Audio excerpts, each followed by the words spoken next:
A diarreia neonatal bovina é um problema mundial que causa vários prejuízos econômicos, como, por exemplo, atraso no desenvolvimento dos bezerros, gastos com tratamento de animais doentes, bezerros com menor ganho de peso, pior conversão alimentar dos animais e morte.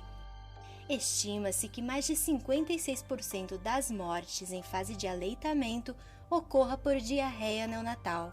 E para evitar este problema em seu rebanho, é fundamental higienizar as instalações corretamente, separar os bezerros doentes dos animais saudáveis, obedecer ao período de quarentena, vacinar as fêmeas 30 dias antes do parto para obter um colostro de qualidade e fornecer aproximadamente 6 litros de colostro de qualidade aos bezerros nas primeiras 12 horas de vida.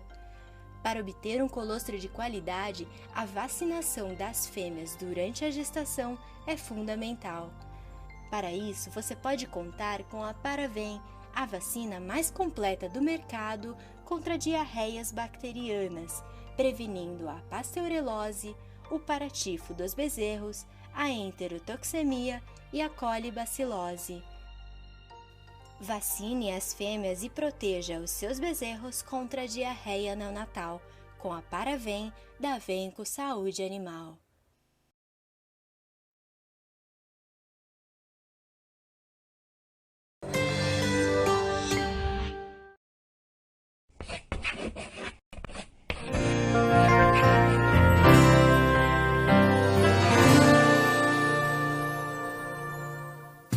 Olá, o agrocurso de hoje vai falar sobre reprodução de bovinos aqui pelo Canal Rural. Você sabe quais são as características reprodutivas, os fatores que afetam a fertilidade e como otimizar a produção? Então fique ligado, a nossa aula começa agora.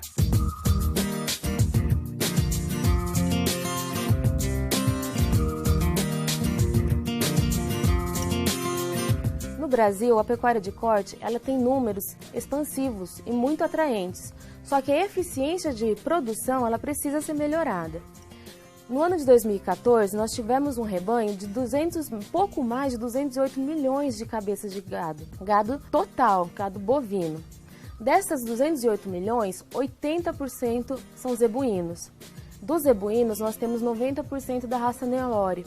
E esse número, ele tende a crescer um pouco mais, apesar da gente ter visto uma crescente compra de sêmen da raça Angus para os programas de cruzamento. Dentro da produção bovina, além desses números expansivos, nós temos a produção de carne. A produção de carne do Brasil, ela tem uma característica muito interessante. O ano passado, nós produzimos em toneladas aproximadamente 11 milhões de toneladas em equivalente carcaça. Dessas 11 milhões, quase 8 milhões foi para o mercado interno brasileiro. A exportação no ano de 2014, ela teve um número de um pouco mais de 1 milhão e 500 mil toneladas de carcaça exportada. Dessa carcaça, nós tivemos não só o bife in natura, ou a carne in natura, como a gente chama. Isso foi também exportado miúdos, a carne salgada, as tripas, como a gente chama, e outros tipos de cortes. E no ano de 2014, nós tivemos uma tendência relacionada ao ano de 2013 de um aumento de produção. E é isso que a gente falou no começo da aula. O aumento da produção dentro de um sistema com o mesmo número de animais, sem muitas modificações, ele nos dá uma ideia de eficiência. E a eficiência é o que nós temos buscado, produzir mais com menos recursos. E nós temos trabalhado muito hoje, na atualidade, a sustentabilidade, que justamente pede que nós trabalhemos com muita eficiência e cada vez menos recursos para a gente poder ter uma produção sustentável e ao mesmo tempo lucrativa.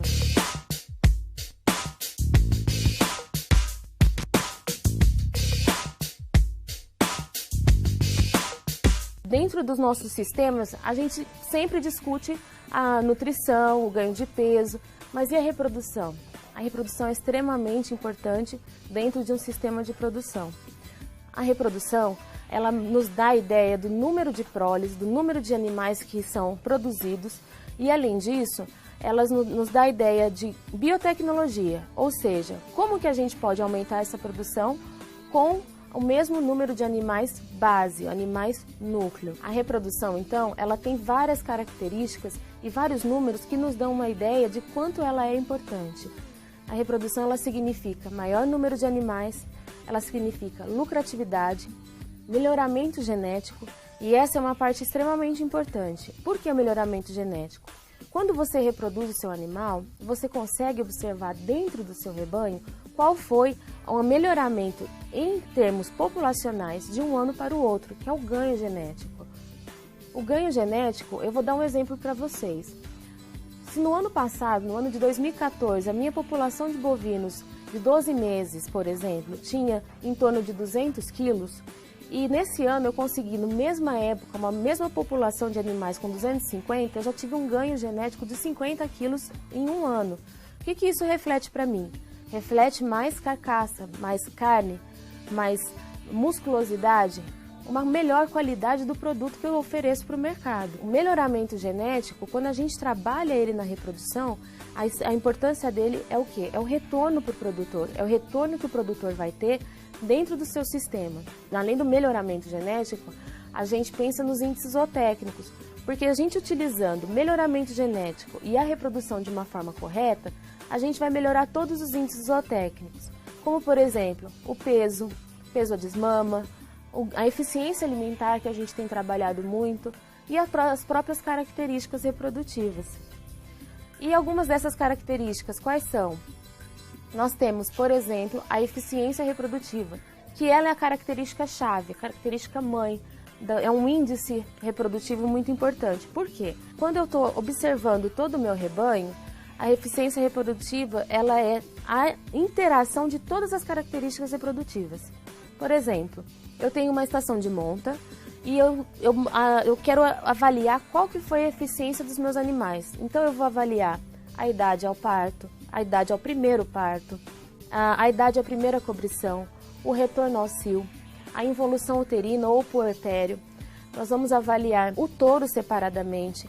Então, o que eu quero dizer com isso, e eu gostaria que vocês prestassem bastante atenção, é que as características reprodutivas, elas nos dão uma ideia de eficiência reprodutiva e eficiência do meu sistema de produção.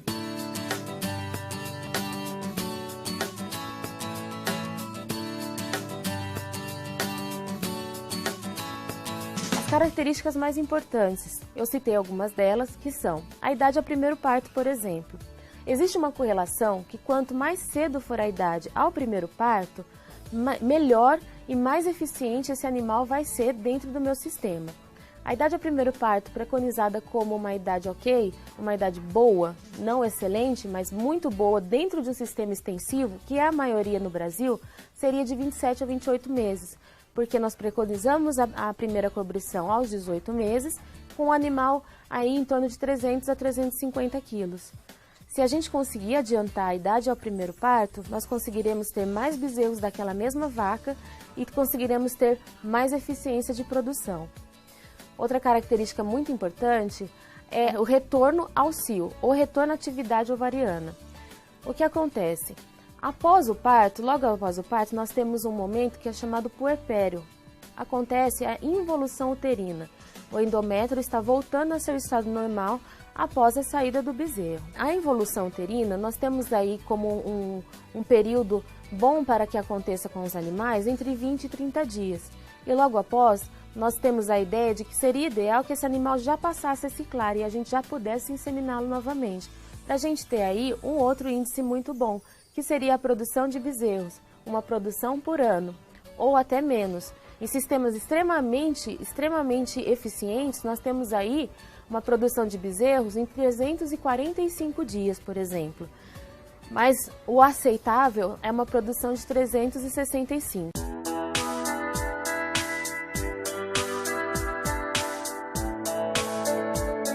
Outra característica que nós devemos prestar atenção é o peso à desmama. O peso à desmama nos mostra a habilidade materna. A habilidade materna ela tem que ser muito bem trabalhada. O peso à desmama vai nos mostrar o quão boa aquela vaca é para produzir um bezerro. E a desmama tem que acontecer entre 5 e 7 meses em sistemas extensivos, não podendo ultrapassar 8. 8 meses seria até um período um pouco longo demais dentro do sistema extensivo. E esse bezerro, sendo fêmea, ele pode tanto ir para corte, como ser um animal de reposição de novilhas, quanto ser um animal, um macho, sendo ele reprodutor, ou também um animal para corte.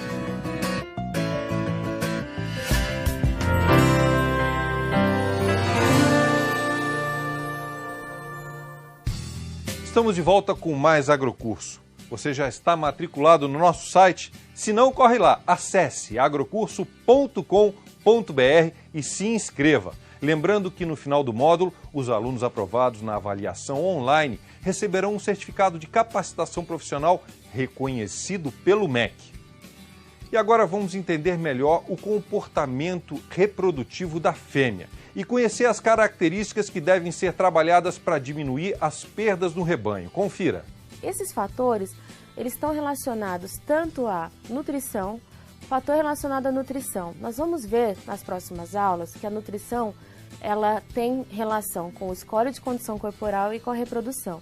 Elas andam extremamente juntas, são os dois principais fatores dentro do sistema reprodutivo. Como que a nutrição afeta? Um animal subnutrido, ele tem vários problemas que são falta de ciclicidade, ou seja, eles não estão ciclando, não está dando éstrus, nós não temos como obter ovulação, muito menos fecundação. Acontece perdas embrionárias, perdas fetais, o aborto, perdas do animal nascido, os natimortos. Então, a nutrição é um fator que afeta diretamente a reprodução.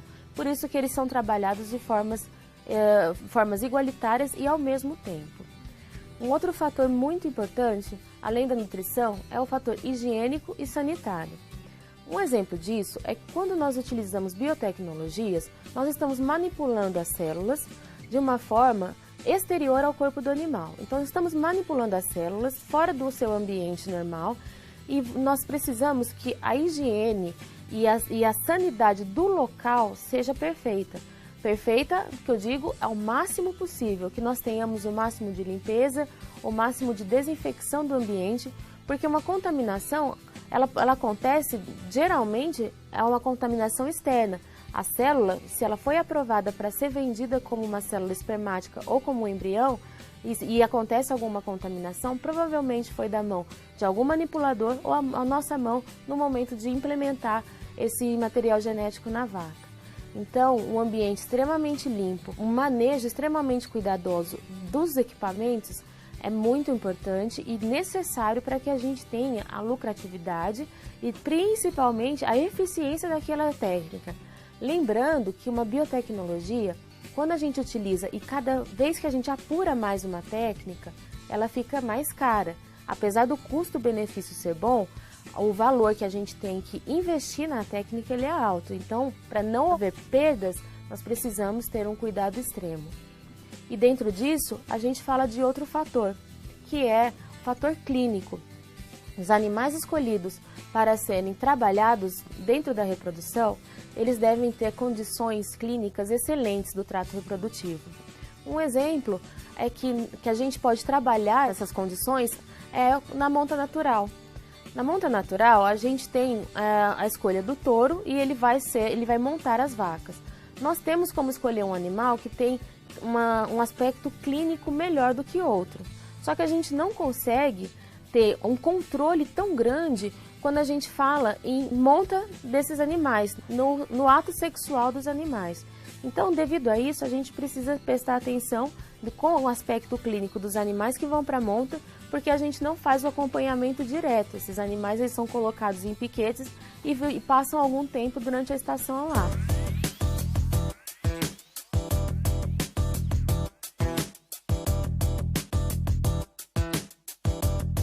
A gente fala um pouquinho sobre a inseminação artificial. No momento de inseminar, a gente precisa pegar animais que estejam com o trato reprodutivo em perfeitas condições para que esse animal geste um bezerro de forma que a gente tenha a resposta esperada. A resposta esperada de uma inseminação, ela gira aí de 85% a 90% de sucesso, de taxa de prenhez. Então, para a gente conseguir o mais próximo disso, ou até esses números, a gente precisa ter um ambiente clínico muito bom desses animais. Alguns outros fatores também estão relacionados, além de nutrição, além de reprodução. Nós temos que também perceber o comportamento do animal e o ambiente. Um exemplo que nós temos é quando a gente trabalha com touros. Quando você traz o touro, você faz uma reposição de touro em estação de monta e você traz de outra propriedade, é importante que esse animal passe por um período de adaptação. E não só adaptação nutricional, que é muito importante. A adaptação tem que ser feita ambiental e com o rebanho que ele vai trabalhar, o rebanho que ele vai cobrir. Se esse animal for trazido para a fazenda já para entrar na estação de monta, ele pode ter comportamentos agressivos, não querer montar as fêmeas, não querer se alimentar por estranhar o ambiente e aí causar um estresse geral em toda a população. Aí, outro fator que gera problemas na reprodução é o estresse. Os animais que entram em estresse, em estado de nervosismo, que nós chamamos, esses animais eles podem ter problemas, principalmente porque eles param de comer e até ingerir água. A gente já viu que a nutrição tem total relação com a reprodução. Animais que não comem, entram em estado de subnutrição, eles principalmente param de ciclar. E no caso dos touros, os touros quando eles perdem peso, o interesse sexual acaba diminuindo também, porque ele não tem a energia necessária para seguir com a estação de monta.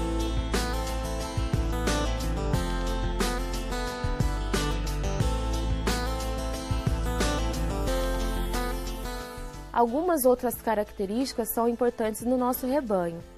No momento de você trabalhar com o rebanho, você tem que ver então o seu peso, o seu estado clínico, o estado higiênico do ambiente e a adaptação dos animais. Existem umas perdas reprodutivas que a gente precisa prestar atenção.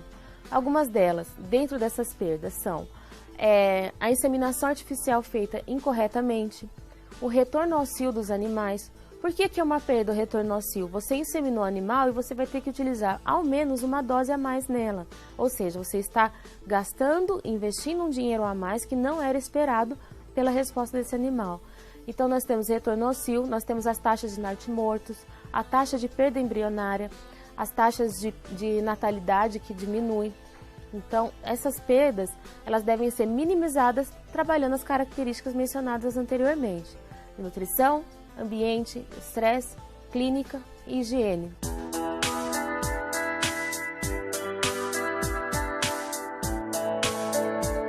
Então agora nós vamos falar um pouquinho de como as fêmeas se comportam durante o seu ciclo estral. O ciclo estral da fêmea, ele gira em torno de 16 a 24 dias, com uma média de 21 dias. O estro, ele tem uma janela de 6 a 18 horas, né? E então, o período de estro do animal, o período que ele está ciclando, que ele está apto à reprodução, são de 6 a 18 horas e logo 24 a 30 horas depois esse animal está ovulando. Ou seja, se tiver espermatozoide no corpo uterino, esse animal tem muita probabilidade de emprenhar. E como que funciona isso? A fisiologia reprodutiva, ela é basicamente simples, mas ela tem que ser entendida. No hipotálamo é liberado o GNRH, que é um hormônio da reprodução, um hormônio-chave. O GNRH é o responsável por liberação e síntese na hipófise da LH e FSH. Esses dois hormônios, nós vamos falar muito sobre eles. LH é o hormônio responsável pela ovulação. O FSH é aquele responsável pelo recrutamento de novos folículos. E como eles trabalham juntos? O recrutamento acontece e o folículo dominante é aquele que vai ovular, é aquele que vai ficar apto a ser fecundado. Então, a interação entre esses hormônios é a interação base. Os ovários liberam dois tipos de hormônio, que é o estrógeno e a progesterona. O estrógeno também é relacionado ao estro e a progesterona à manutenção da gestação através do corpo lúteo. Entendendo um pouquinho sobre essa interação hormonal, a gente pode entender nas aulas a seguir, nas aulas à frente, como que funciona o sistema reprodutivo da fêmea e o porquê de algumas respostas.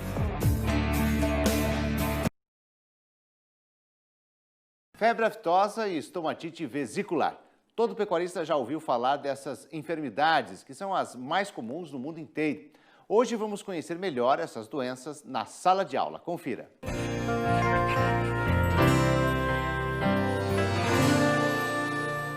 Olá, Meu nome é Tairone Freitas Prado, médico veterinário, e hoje estarei com vocês tratando de duas doenças de ocorrência nacional e mundial, que é a febre aftosa e a estomatite vesicular. A febre aftosa ela é causada por um vírus e talvez um dos menores vírus conhecidos no meio veterinário. E com isso ele tem uma grande facilidade de disseminação no meio ambiente. Ele afeta animais biungulados. O que é animal biungulado? É animal que tem o casco partido. Então carneiro, cabra, o bovino, tanto de corte quanto de leite, e o suíno também. E nacionalmente a gente tem um programa nacional de erradicação de febre aftosa, chama PNEFA, que é controlado, é regido pelo Ministério da Agricultura, Pecuária e Abastecimento. Então, de forma online, a gente consegue acessar um documento também que trata de quais são as regulamentações, quais são as medidas de controle de forma mais ampla da doença. Então, a gente sugere que também tenha esse acesso posterior a esses programas nacionais, até para ver de forma mais detalhada e um tanto mais profunda como que o governo tem agido para auxiliar o produtor, auxiliar a cadeia de produção dentro do Brasil. Então, nessa imagem a gente tem um bezerro com sintoma de estar babando, que é um sintoma da febre aftosa, como a gente vai tratar durante essa aula. A febre aftosa ela é encontrada na América do Sul, na Europa, África e Ásia. O Brasil ele está livre de febre aftosa há alguns anos já, mas com vacinação. Alguns países são livres de febre aftosa sem vacinação. No caso do Brasil, a gente ainda está no momento de transição, não temos a doença no momento, mas estamos controlando via vacinação ainda. Acarreta perdas severas na produção e com severas restrições comercial. A febre aftosa ela é uma zoonose, ela transmite para o ser humano, mas no ser humano ela não tem nenhuma consequência drástica. No máximo, as feridinhas no dedo, na região da boca. Só que para os animais, a consequência é muito grave. Então, os países fazem uma barreira econômica muito séria, muito severa contra a febre aftosa, devido aos prejuízos que elas acarretam para a produção animal. A gente vai observar mais para frente, na parte de sintomas, que realmente impacta muito na lucratividade do seu negócio e na mortalidade, na produção em geral do seu rebanho. E hoje, para trazer a dimensão dessa doença, um único caso no país poderia embargar todas as exportações com enorme repercussão na nossa economia. Um único caso positivo, confirmado e notificado, travaria toda a cadeia de produção. E, com certeza, jogaria a arroba do boi num valor muito mais barato do que se encontra no momento atual. E vários embargos econômicos que já aconteceram com a carne ou com outros produtos de origem animal aconteceram por febre aftosa. Transmissão. A transmissão desse vírus pode se dar tanto pelo contato direto, animal doente com animal doente, quanto por contato indireto. Qualquer fômite, quando eu falo fômite, é um material. Qualquer material em contato com a aftosa já é suficiente para transmitir. É comum em exposições agropecuárias ou grandes ajuntamentos de animais, e a gente observa muito isso em granja de suíno e de aves, que tem um conglomerado de animais muito maior.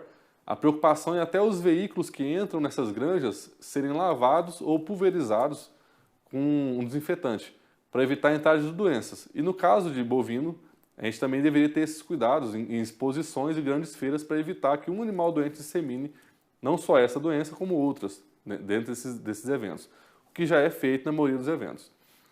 Os bovinos são altamente susceptíveis, teve contato com o vírus, ele vai desenvolver a doença.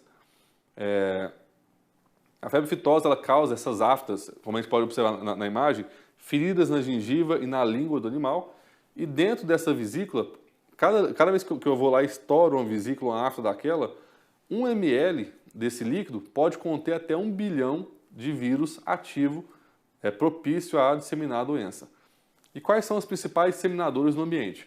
O próprio homem, que a gente visita várias propriedades, a gente roda o mundo inteiro e pode estar carregando a doença, cães, gatos, pássaros, carros e equipamentos, inclusive via ar. O animal contaminado, o vírus está ali no ambiente, o animal ele espirra, faz um aerosol, ventou, pode estar carregando esse vírus por uma distância incrivelmente grande. Quais são os sinais clínicos? Como o nome da doença já fala, febre aftosa, ela gera um quadro de febre. Então, o bovino, por ser ruminante, por ser um fermentador, ele naturalmente tem a temperatura mais alta do que o corpo humano. Fica ali na casa de 38, 38,5 graus. Então, uma febre de 41 graus a 42 graus, que a gente encontra na febre aftosa, é uma febre grave no caso bovino. No ser humano já é incompatível com a vida. 42 graus, dificilmente um ser humano estaria vivo nessa temperatura. E gera uma depressão nesse animal, ele não consegue comer, a boca lesionada e o animal com a febre alta, ele fica indisposto a se alimentar. E com isso eu tenho queda grave na produção de leite, o animal leiteiro que tem uma demanda energética, a demanda alimentar muito grande, não vai conseguir produzir. E com isso leva também à perda de peso. E o sintoma principal é essas aftas na boca, nariz, língua e região do úbere, dos tetos da vaca leiteira, ou da vaca de corte também parida. Na imagem superior, observa que tem essas aftas, essas lesões na gengiva, e na imagem inferior você observa que a língua desse animal está totalmente despelada. Perdeu ali a pele todinha, pelas lesões graves da febre aftosa. Um segundo sintoma que a gente pode observar é a salivação. Se o animal está com a lesão na boca, ele aumenta a salivação por uma forma até de lubrificar a região. E com isso também leva a uma dificuldade de engolir. O animal não consegue engolir, está tudo lesionado, a língua, que é responsável pela deglutição, o animal, a salivação é intensa e com isso ele vai ficar babando num volume acima do normal. Tem também uma lesão interdigital, que é a lesão entre o casco do animal, que a gente pode estar observando nessa imagem de baixo. Então, na região entre a pele e o casco, a unha, começa a também formar algumas feridas. E o animal pisa com a unha. Com isso, a dor local é muito alta e esse animal vai acabar claudicando, que é mancar. Com um animal com febre, perda de peso e não se alimentando, uma vaca prenhe, ela pode sim ter um quadro de aborto, ocasionado, consequentemente, a esses sintomas primários. E os sinais são sempre mais graves em animais jovens. O animal adulto consegue ficar 4, 5, 6 dias sem se alimentar e mesmo assim ele não culmina com a morte. Já um bezerro, um animal jovem, 4, 5 dias sem se alimentar já é o suficiente para ele entrar numa desidratação ou até culminar com a morte dele. Como que ocorre o desenvolvimento da doença? A infecção ela é sempre via nasal, ou pela boca ou pelo nariz. Então pode ser via aerosol, pelo ar, e pode ser via alimentação, o solo ou contato com outros animais. A incubação da doença é de 2 a 5 dias, teve contato com o vírus, 2 a 5 dias depois, o animal vai desenvolver os primeiros sintomas da febre aftosa. E o primeiro sintoma que a gente observa sempre é a febre. O animal doente ele vai disseminar o vírus no ambiente, e tanto pela afta, pelo sangue, pelo leite, pelas fezes, urina, sêmen, tudo que sai do animal vai estar carreando esse vírus. E a preocupação maior dos países que importam ou exportam carne é a carne e os seus subprodutos. A carne processada, o vírus é inativado, mas a carne in natura, quando eu vendo carcaça ou congelada, eu estou sim levando esse alimento junto. O leite, naturalmente, a gente exporta ou leite em pó ou leite pasteurizado. A gente não tem como você exportar um leite in natura, a não ser que seja uma região muito, muito próxima. Então, o mais comum é a gente ver contaminação via produtos cárneos. A maioria dos animais se curam espontaneamente, com o passar de 5, 10 dias, o animal adulto ele se cura e volta à vida normal. O problema é que ele se torna portador e fica eliminando esse vírus por vários meses após essa infecção inicial. E isso aumenta muito a disseminação da doença. Por ser um vírus muito pequeno, ele é facilmente transportado, tanto pelo ar quanto pelos disseminadores naturais, animais silvestres. A gente tem animais biungulados, não só domésticos. A gente tem um boi, tem um carneiro, mas também tem uma anta. A gente tem vários outros animais domésticos que têm o casco bipartido. Um veado, campeiro. Então, tudo isso pode estar sendo um reservatório da doença no meio ambiente. E no ser humano, eles podem se contaminar também. O máximo que a gente vai observar é uma febre branda e essas pequenas lesões na região da boca, pequenas aftas. Nem toda afta, ou aliás, a maioria das aftas que a gente tem no dia a dia não tem nada a ver com febre aftosa. Mas pessoas que têm contato com a febre aftosa, em países que ainda tem essa doença emergente, a gente consegue ter pequenas lesões do ser humano, mas nada que nos preocupe. A preocupação nessa doença é principalmente com os animais que estão sendo infectados. O diagnóstico. O diagnóstico é um conjunto de fatores que a gente vai observar, e o primeiro fator que a gente vai observar é o sinal clínico. Se o animal tem a febre, se o animal tem a salivação, se ele tem esse problema na língua, as aftas, a lesão interdigital. Então, com esse conjunto de fatores, já é o início do diagnóstico da febre aftosa. Observar os dados epidemiológicos, se tem algum surto, se tem alguma fronteira com algum outro país, ou com algum estado que teve um surto recentemente. No Brasil, que eu me recorde no momento, o último surto da doença foi em 2008. E depois que você suspeita da doença, eu vou coletar amostras e levar para o laboratório. Então eles usam muito o swab. O swab seria um cotonete gigante que a gente coleta o líquido da traqueia do animal. Então, faringe, laringe, traqueia, essa região eu consigo pegar tanto a parte via alimentação quanto a parte respiratória. Com esse líquido que eu coleto ali, levo para o laboratório e consigo fazer análise. E também via sangue. Então, na primeira imagem, eu tenho um animal com suspeita que ele está observando os sintomas clínicos. E na segunda imagem, possivelmente o médico veterinário está ali coletando esse swab via nariz ou via boca para poder fazer essa análise laboratorial. E o cuidado que a gente tem que ter é diferenciar essa doença das demais doenças com sintomas parecidos. Por quê? Se a gente não fizer esse diferencial, a gente pode notificar uma doença, espalhar esse boato e no final era outra doença. Isso já aconteceu no Brasil, que seria a segunda doença que a gente vai tratar hoje, que é a estomatite vesicular. Tem sintomas parecidos, mas não tem a gravidade e nem os embargos sanitários e comerciais que tem a febre aftosa. Então, cuidado ao deparar com a doença, comunicar ao serviço oficial de defesa veterinária e só após a confirmação que notifica a confirmação da doença. A suspeita é notificada sim, estamos com a suspeita, mas só depois da confirmação é que pode ter sim algum embargo, alguma consequência maior. Então, não é qualquer febre, não é qualquer lesão na boca, lesão do casco, que a gente já vai começar a falar que é febre aftosa. Tem que tomar esse cuidado, porque a repercussão no mercado é muito rápida. Com essa disseminação de informações rápidas via internet que a gente tem hoje, qualquer notícia falsa pode se tornar uma catástrofe dentro do mercado. Depois você não consegue reverter essa perda de imediato. Controle e prevenção da febre aftosa. Primeiro é a vacinação. A vacinação ela ocorre a cada 6 meses. A lei mudou recentemente, em torno de 2 anos atrás. Antigamente a gente vacinava maio e novembro todo o rebanho. Hoje, em maio, a gente vacina todo o rebanho e em novembro parte do rebanho, animais até 2 anos de idade. Essa vacinação pode ser invertida em alguns estados. Alguns estados, maio vacina animal jovem até 2 anos em maio e novembro vacina todo o rebanho. Vigilância sanitária, o controle de trânsito e inspeção de produtos veterinários. Por isso, às vezes a gente reclama como produtor, não, mas tem que ter uma guia de trânsito animal, GTA.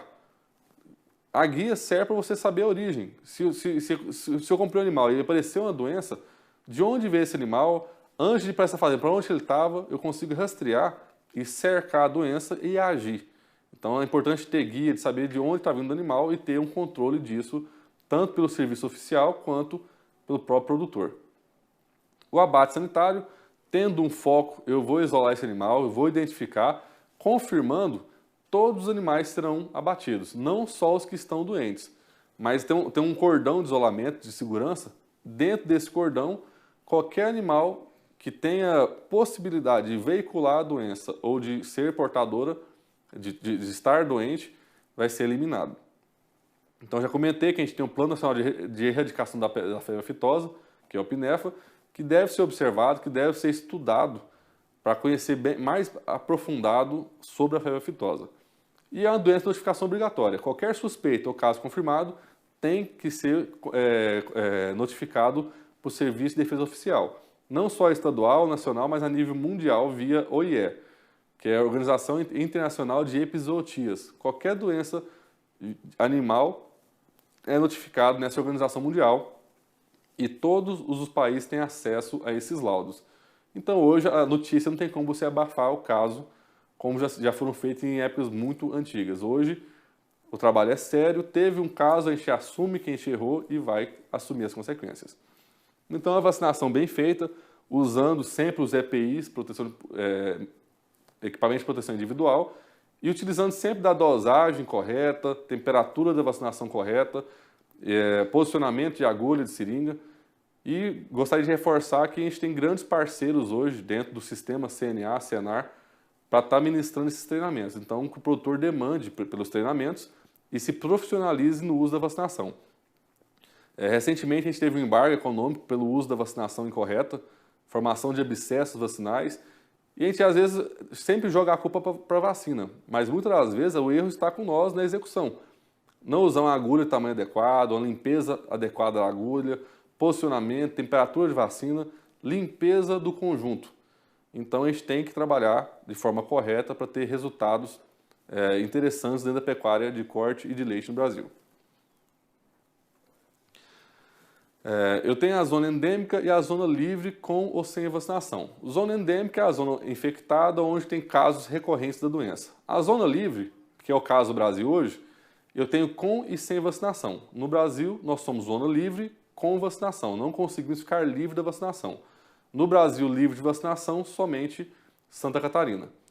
E mundialmente, alguns países já estão livres de febre aftosa sem vacinação, o que abre alguns mercados de exportação.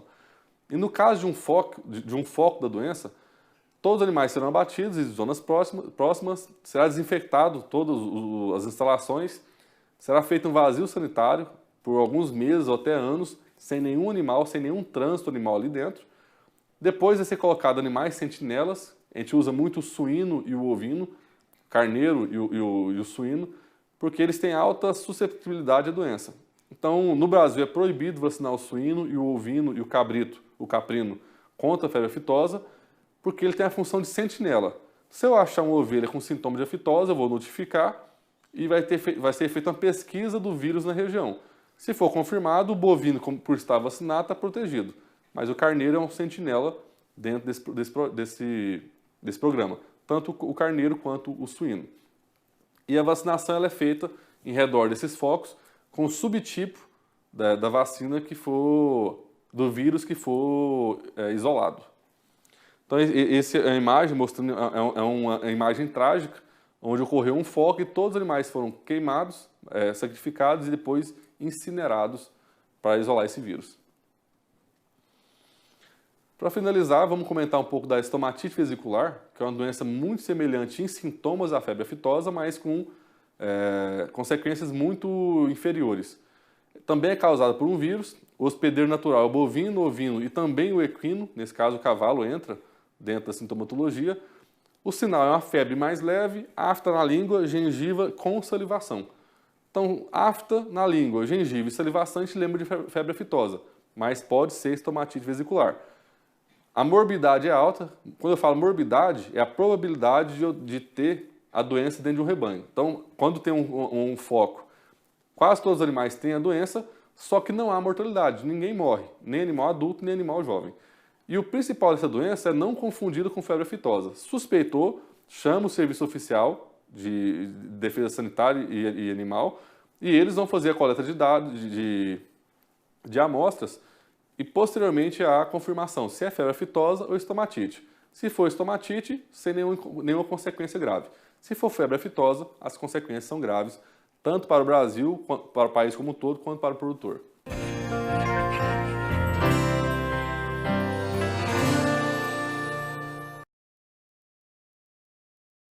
As viroses tão comuns nos seres humanos também atacam os animais. Febre aftosa, leucose e coronavirose são algumas das doenças transmitidas por vírus que podem trazer sérios prejuízos à bovinocultura.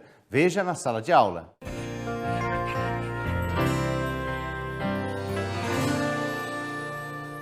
Bom dia! Hoje nós vamos falar a respeito de doenças virais de bovinos, mais especificamente IBR e IBVD. Nossa conversa ela vai ser dividida basicamente nesses tópicos: o que são as viroses, exemplos de algumas viroses que acometem bovinos e IBR e IBVD.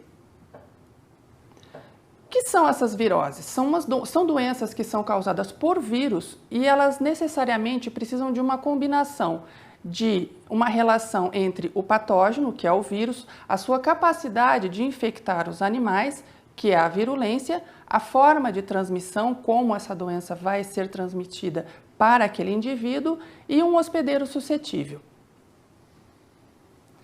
Os vírus são parasitos que eles vivem dentro das células, eles não têm como sobreviver fora de uma célula, pois eles não têm um metabolismo próprio, eles dependem da maquinaria da célula para se replicar.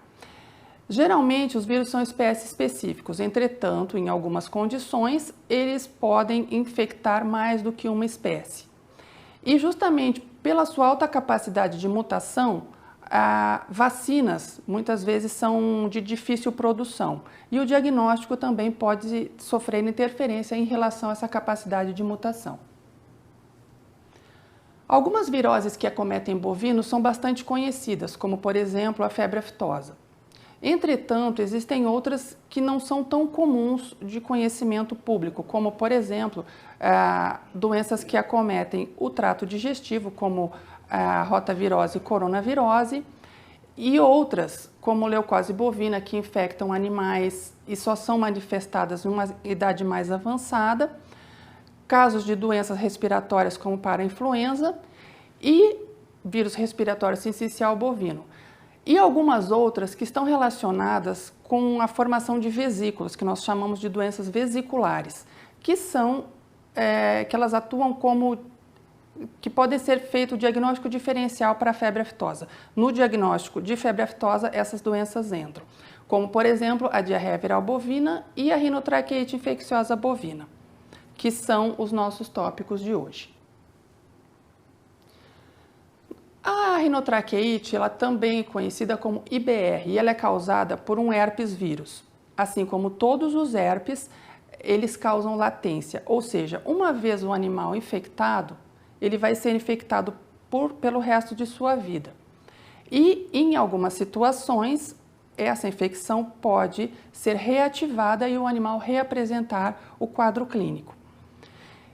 O BHV1, que é o vírus que causa a rinotraqueite infecciosa bovina, ele é dividido em diferentes subtipos. Entretanto, na prática, isso não vai causar muita diferença para o produtor, uma vez que geralmente estão envolvidos sinais respiratórios ou reprodutivos e outros transtornos leves que os animais podem apresentar. No caso, predominantemente, nós temos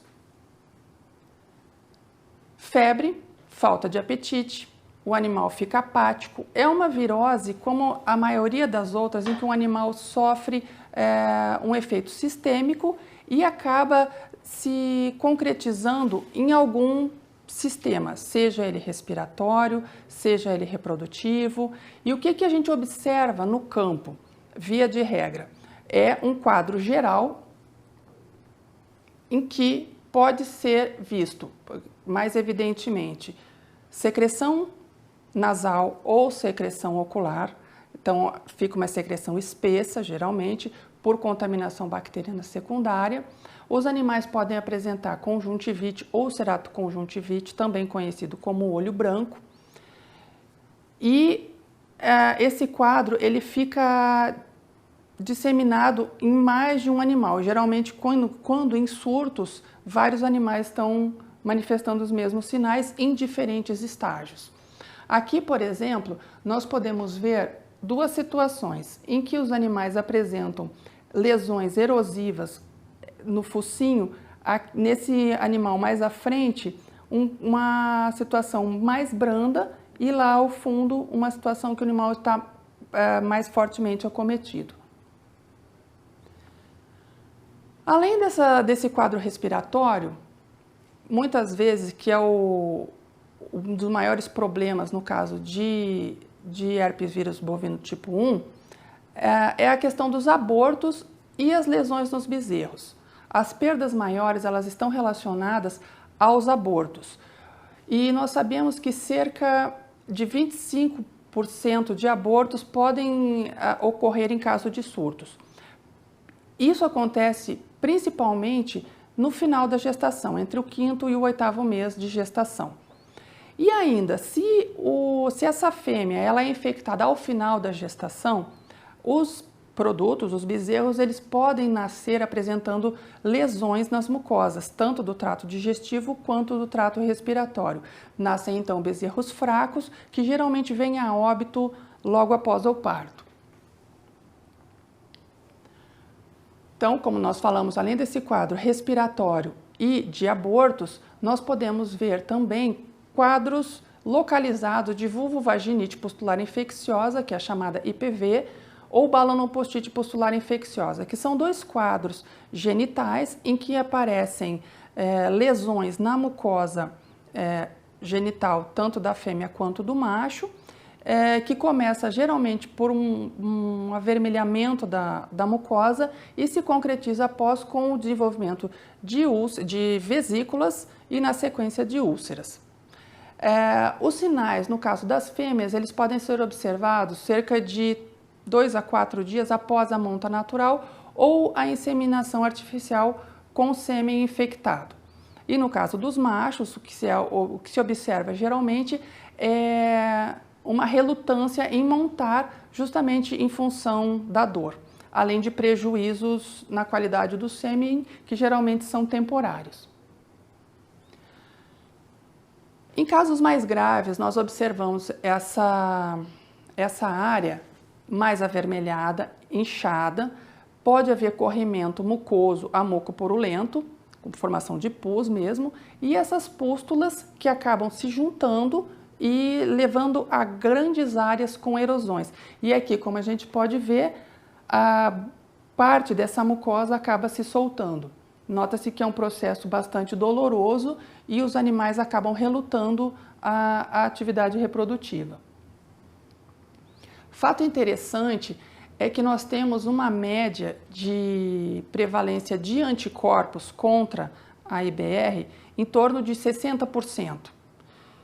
Só que esses dados, geralmente, eles são... a gente precisa entendê-los da seguinte forma. São dados que vêm até o laboratório, que são materiais que são encaminhados ao laboratório, na maioria das vezes com suspeita.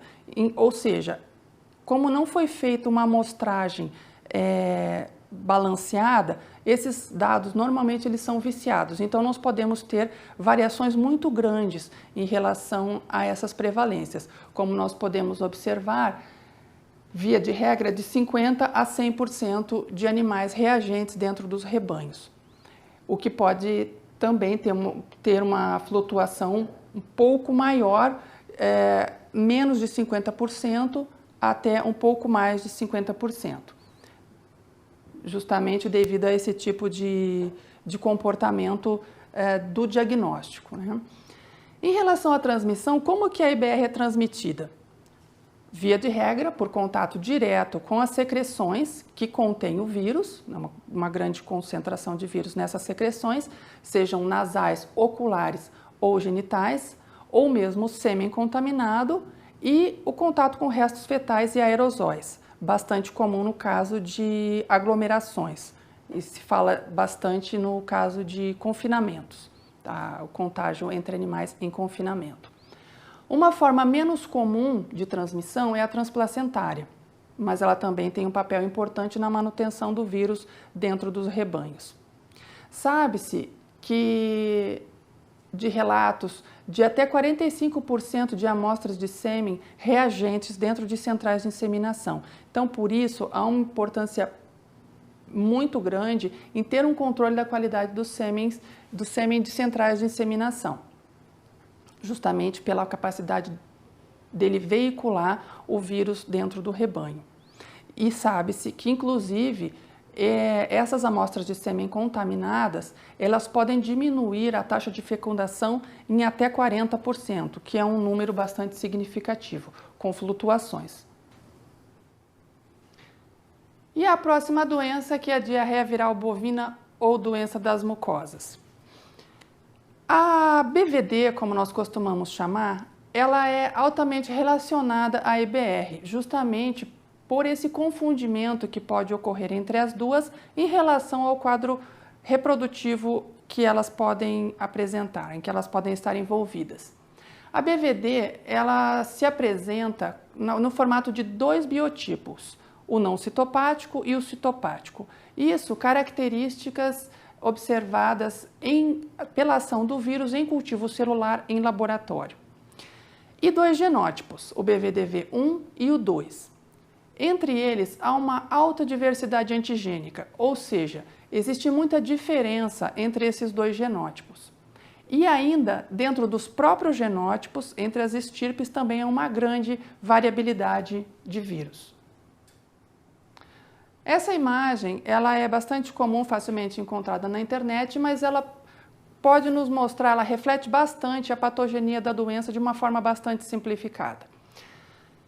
Se essa fêmea gestante, ela é infectada por uma amostra não citopática ou citopática,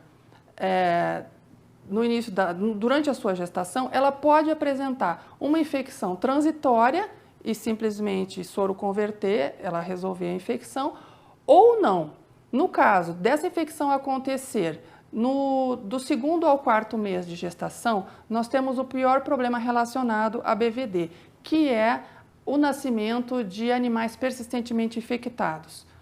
E eles têm um problema por quê?